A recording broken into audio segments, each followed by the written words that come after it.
I started this in 2014. In 2016, we finally established an e-Rozgar center. We now have 65 centers of e-Rozgar in Punjab. And in these centers, we have trained 80,000 people. And these freelancers have made 25 billion rupees so far. That's just investing in your youth, giving them a direction, and a place to go and sit and work. That was Punjab's e-Rozgar program. Now we need to scale that up. We need to scale that up by creating 10,000 of these centers. We created 65 in Punjab. 10,000 of these centers across the country, 5,000 in academic institutions, and 5,000 in private sector. And the plan here is that while working with HEC, we can fund the universities, colleges, schools to convert their computer labs into e-Rozgar centers, but also incentivize the private sector with interest-free loans, for which we just set aside money, where the IT ministry would pick up the interest, but the private sector would get interest-free loans to convert their real estate into co-working spaces or e-Rozgar centers for freelancers. And the idea is that with 10,000 e-Rozgar centers, this is a 50 billion rupee program. That's the interest-free loan, the volume of the interest-free loans that are going to be given to the private sector. The IT ministry would pick up the interest. The private sector would get these loans to convert their unutilized real estate, and we have plenty of that in this country, into co-working spaces for freelancers.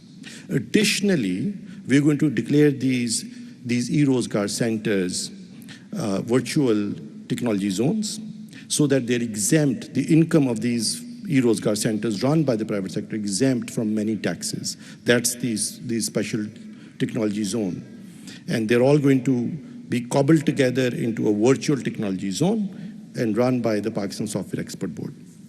So if you have unutilized real estate, you conceived a plaza or a shopping mall or an office building or an apartment block, but you can't manage to find a business case for it, and there's plenty of that almost at the corner of every street and road in Pakistan. Here is a business opportunity for you to convert these into co-working spaces for these young people. You could charge them a small rent. We'll give you an interest-free loan, the capex to convert your property into a co-working space, and also give you tax exemption so you can support the youth here. Now, if you have in these 10,000 centers, 10 million people, 1 million people freelancing every day and making $30 a day, which is possible. 1 million people in these freelancing centers making $30 a day. That's $10 billion a year. Remember, Pakistan's entire export right now is $32 billion. That would increase your exports by 30%. Just by giving your youth, who are already educated and skilled, an opportunity to go and be part of this global gig economy where they could get remote work, small remote work for this skill and education that they have. Some could maintain a ledger, some design a logo, someone could write content, do social media marketing, voiceovers, medical transcriptions, all of that gets outsourced in the world. The other problem, of course, which everyone's been talking about, is this inability or difficulty to get paid for small amounts of work or small ticket item work that you do online. $10 a piece, $15 a piece. If large companies want to get paid, they get a wire transfer from a large client from US. And with the dollar retention accounts, you've seen there's more of that beginning to happen. But for individual freelancer, they face many problems, starting with a bank not opening their account. We have now come in as the Pakistan Software Expert Board, and with the help of State Bank, we've made policies where as a freelancer, you can now get a bank account. All you need to do is show them evidence that you have an account on Fiverr or Upwork or Elance or Top Talent or Crossover. That's all you need to do. Give them evidence that you do online freelancing. The bank is now mandated to open an account for you. Two, these accounts, much like the IT industry, would have a 50% dollar retention policy, which means that whatever you earn, you can keep 50% of that in dollars. Three, you'll get a debit card from that bank so that you're able to freely spend that money domestically or internationally.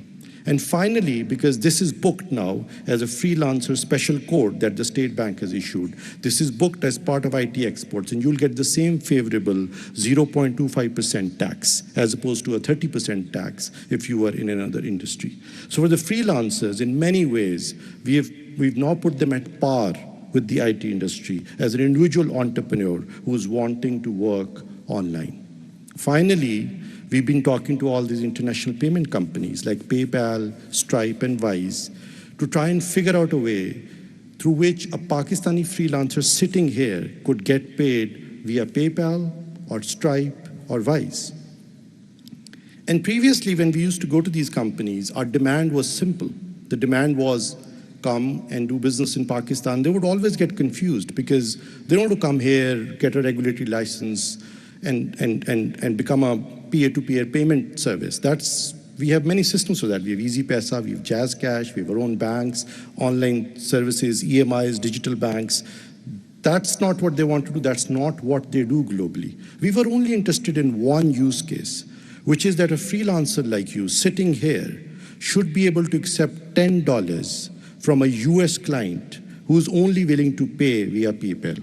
Right? So therefore, this is a three-part equation. We need to come up with a mechanism through which we can accept, as a freelancer, $10 into some wallet, which then instantly remit that money back into a Pakistani account where it can be kept in dollars and spent that way.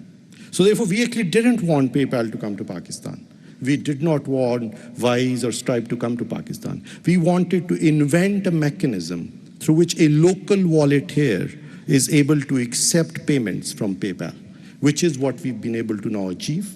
Starting February, we are going to start the first pilot with 10,000 freelancers in Pakistan. We're sitting here, you'll be able to open a wallet in Pakistan through one of the intermediary companies, and there are two of them, with which you'll be able to accept PayPal payments, which will be instantly remitted to a Pakistani bank account where it'll land as dollars, can be kept as dollars, and you'll get a debit card to spend that money.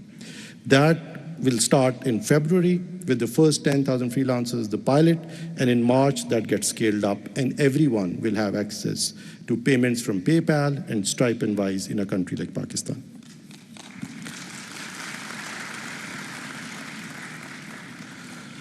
Our third big constituency, of course, is the startups. Now, in Pakistani startups, we did a first startup incubator in the public sector many years ago in Punjab called Plan 9.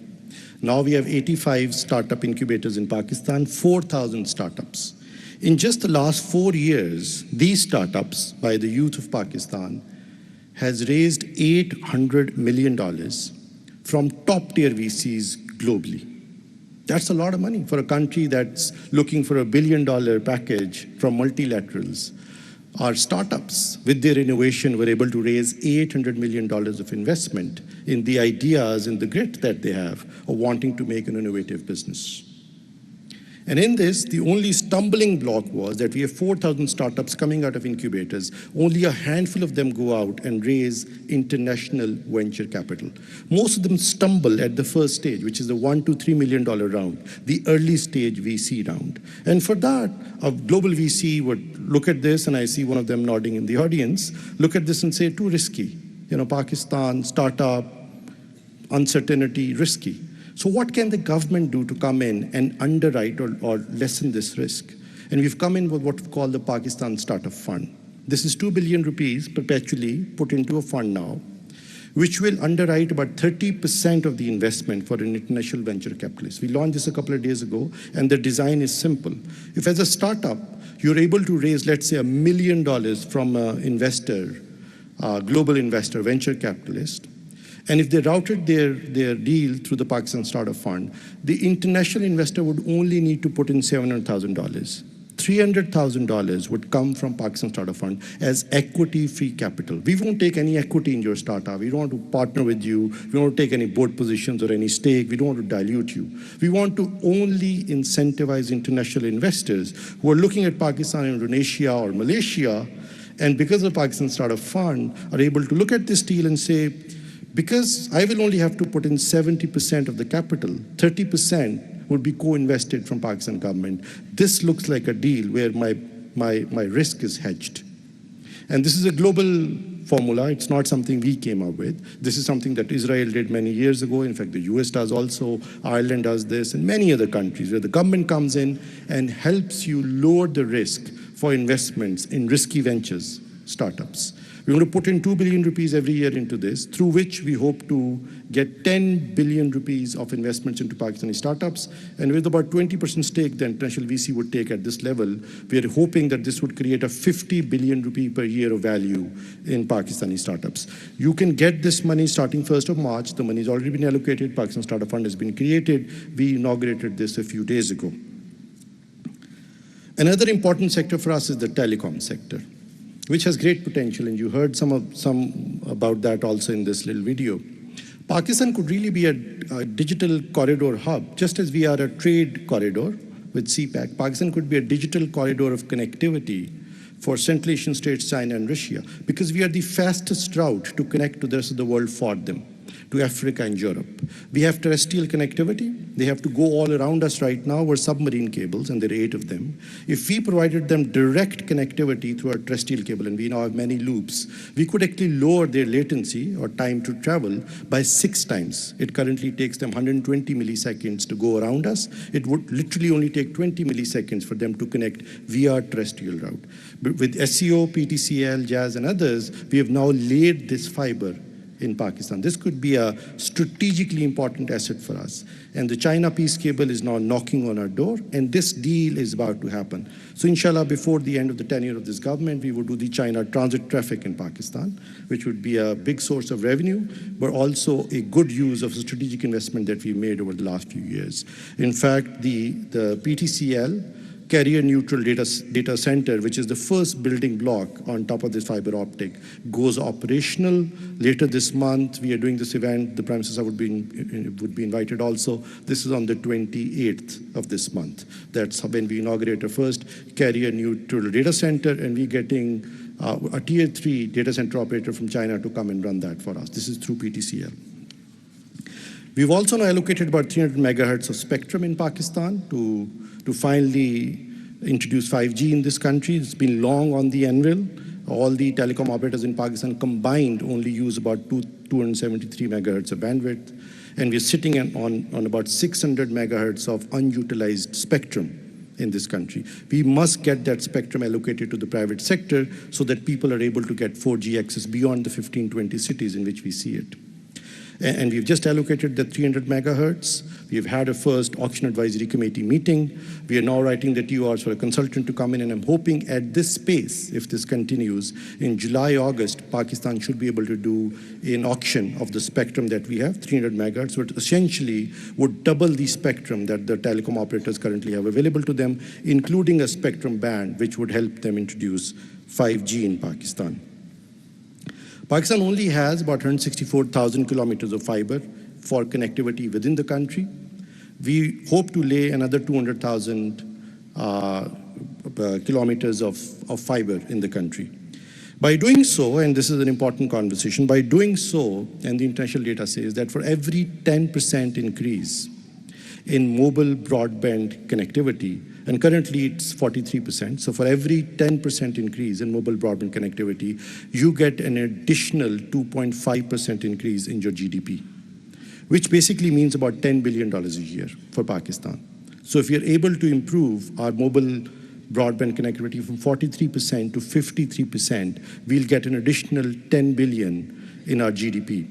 That's about 2.5% of the GDP.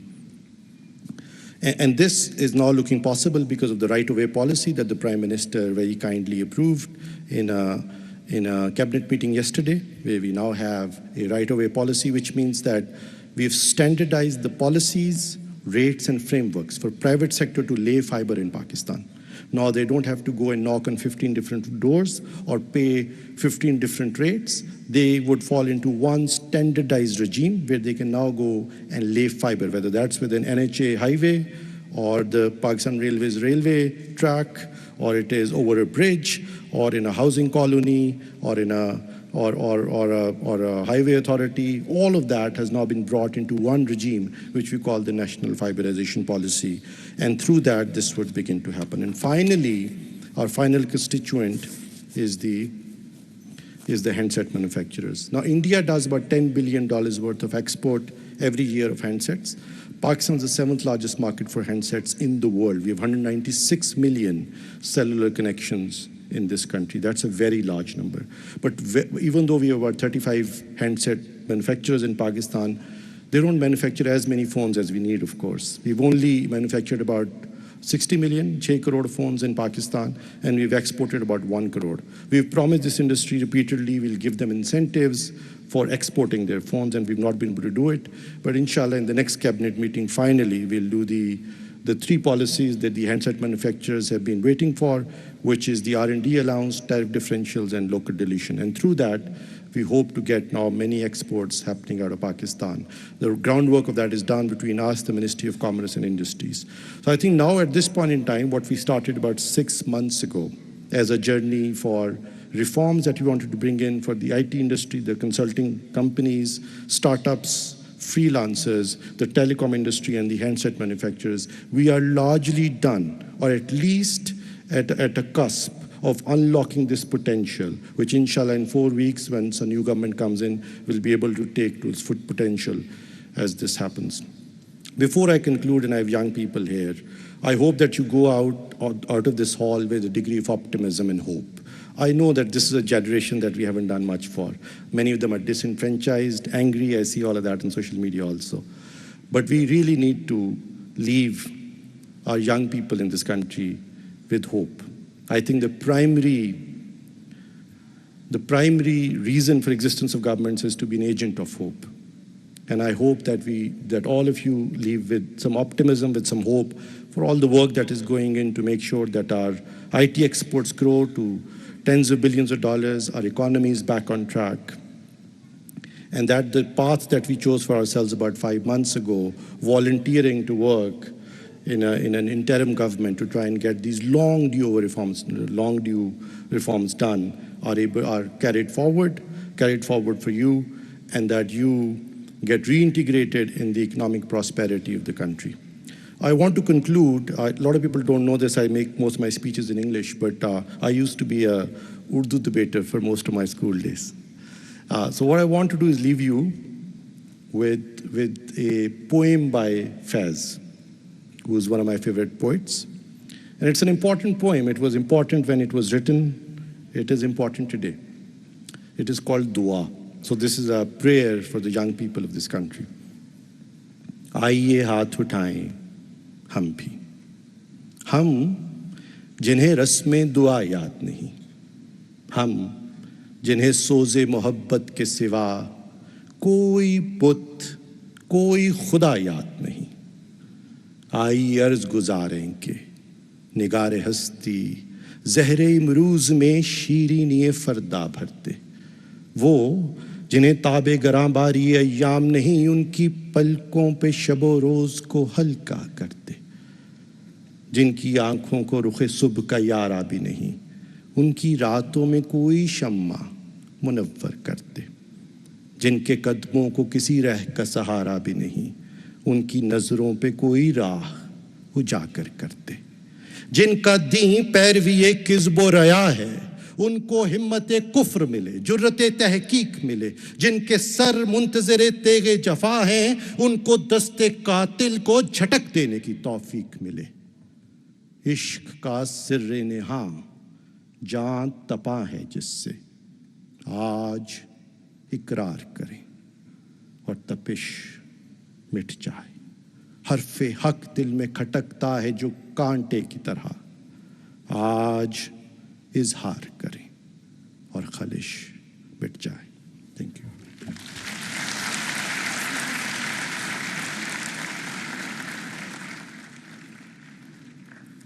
Thank you, sir, for your contributions to the IT sector. It is now my utmost privilege to invite the Honorable Prime Minister of the Islamic Republic of Pakistan, Mr. Anwarul Haq Kakar, on stage for the launch of e-Rozgar centers. I would also like to invite the esteemed Federal Secretary IT, Mr. Hassan Nasir Jami, and Additional Secretary, Ms. Aisha Humaira.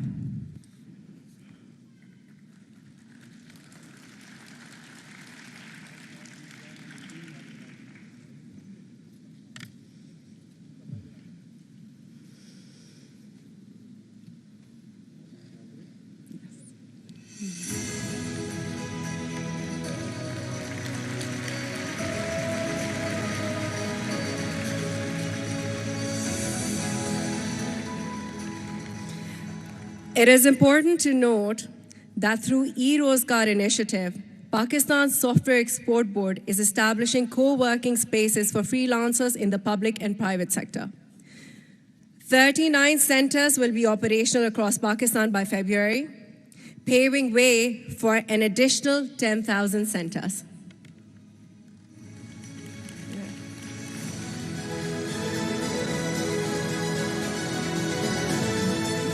We would now humbly request the Honorable Prime Minister, Mr. Anwarul Haq Kakar, to address this gathering. Thank you, sir.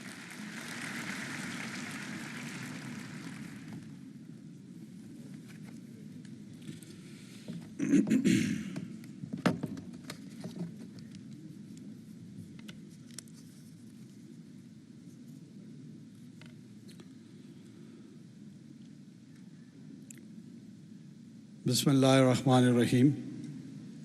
Minister for IT and Telecom, Science and Technology, Dr. Umar Saf, ambassadors, civil and military officers, industry leaders, academia, students, freelancers, entrepreneurs, media representatives, ladies and gentlemen. Assalamu alaikum and good afternoon. I feel honored to be among an inspiring lineup of leaders to highlight the huge potential that exists in Pakistan's information technology, which is undoubtedly an important component of the service sector of our economy. Today's event, Tech Destination Pakistan, offers us a unique opportunity to holistically examine the theme and its significant role to boost Pakistan's economy. We are living in an era of great technological advancements. Technology has impact on almost all aspects of our life. Artificial intelligence, machine learning, blockchain, and quantum computing are not the buzzwords anymore. Rather, they have become a reality, creating real-time socio-economic benefits and are further contributing towards the overall growth and development of nations. In order to have a sustainable economic development and realize the full potential of technological advancement, the information technology sector is the focus of our attention. We are synergizing our efforts to regenerate the idea of Tech Destination Pakistan. Distinguished participants, Pakistan has experienced significant growth in the information and communication technology sector in recent years. The country's ICT industry has become an important contributor to the economy, generating revenue, attracting FDI, and creating jobs.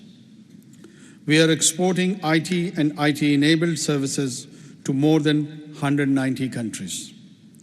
Our IT industry is an integral part of the knowledge economy, thereby earning its repute as a leading offshore outsourcing destination through innovation, availability of talent, government incentives, and other initiatives for the IT sector. With over 90% tele-density, Pakistan has recently ranked as the second most financially attractive destination in the world for offshore outsourcing of IT and IT-enabled services. Pakistan was also ranked as the third most popular country for freelancing. Given that Pakistan actively solicits and advocates enhanced cooperation and collaboration within the local, regional, and global IT industry, presenting Pakistan as a tech destination to the world will help further augment the significant role of the IT sector in the digital economy. Distinguished participants, the Special Investment Facilitation Council and its various committees have already started to deliver and perform their role in an active manner. Among other priority sectors, the inclusion of IT sector under the umbrella of SIFC demonstrates the commitment of our government to further promoting the ICT industry. We believe that development of IT sector will bring huge benefits to the nation. It will help in creating more employment opportunities, increase revenue, lift service sector export, and boost fund services reserves. I'm glad to be part of this wonderful gathering today and to share with you all the efforts undertaken and the initiatives launched to promote IT sector. Pakistan, with its talented and skilled human resource base, digital infrastructure, entrepreneurial spirit, and vision to digital transformation, is all set to become a knowledge-based economy. The government of Pakistan, through its digital policy, envisions bringing economic prosperity and citizen empowerment through digital transformation. The Pakistan Software Export Board has increased the number of software technology parks, STPs, from 8 across Pakistan to 30 now. I'm pleased to share with you we are in the process of establishment of another 40 software technology parks in the smaller cities across Pakistan. We are working on the vision of Digital Pakistan through multiple cross-sectoral digital transformation initiatives. To this end, we are taking every step possible to facilitate IT sector by creating an enabling environment and an ecosystem through a broad range of legislative, policy, regulatory, and operational initiative with a focus on inclusion to help reap the full benefit of digitalization. We are fully aware of the relevance and significance of artificial intelligence in today's world. Artificial intelligence has the potential to transform various fields and revolutionize several industries, including healthcare, transportation, finance, education. Ministry of Information Technology and Telecommunications has come up with a draft of the National Artificial Intelligence Policy, which is indeed a commendable step. The government is also focusing on necessary policies to attract IT experts from across the world for the development and promotion of IT sector in Pakistan. Ladies and gentlemen, I wish to underline with a level of satisfaction that in the past few months, we have accomplished various milestones to boost IT sector and telecom industry. These milestones include, among others, 50% foreign exchange retention, upskilling and reskilling of 100,000 individuals, centralized tests for IT students, establishment of 10,000 Pakistan e-Rozgar centers, Pakistan Startup Fund, approval of Digital Economy Enhancement Project, approval of Telecom Infrastructure Sharing Framework, establishment of Telecom Appellate Tribunal, and National Space Policy. To the industry's representative and young talent present here, I reassure you that the IT industry remains a top priority for our government. The initiatives supported by SIFC and the visionary leadership of our IT minister are empowering our youth. These efforts are leading to Pakistan to emerge as one of the top online gig markets, with freelancers contributing from remote areas. The establishment of e-Rozgar co-working centers across Pakistan, supported by interest-free loans and assistance in training costs, aim to enhance partner capacities.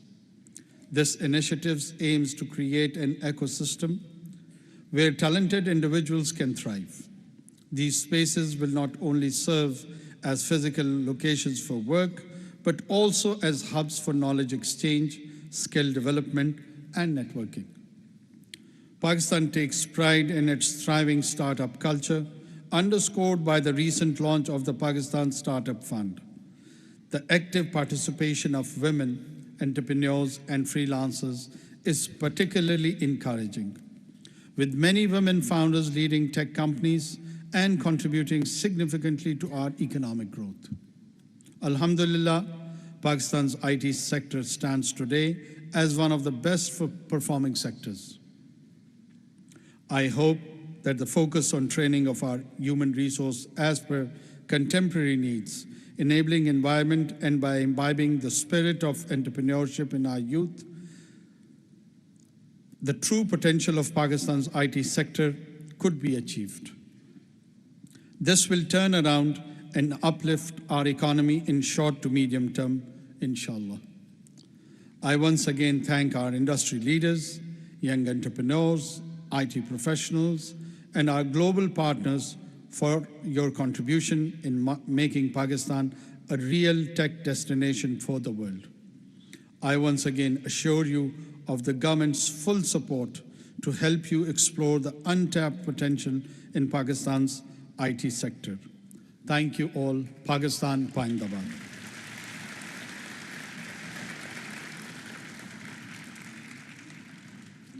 Islamabad में take destination Pakistan की तकरीब निगरान वज़ीर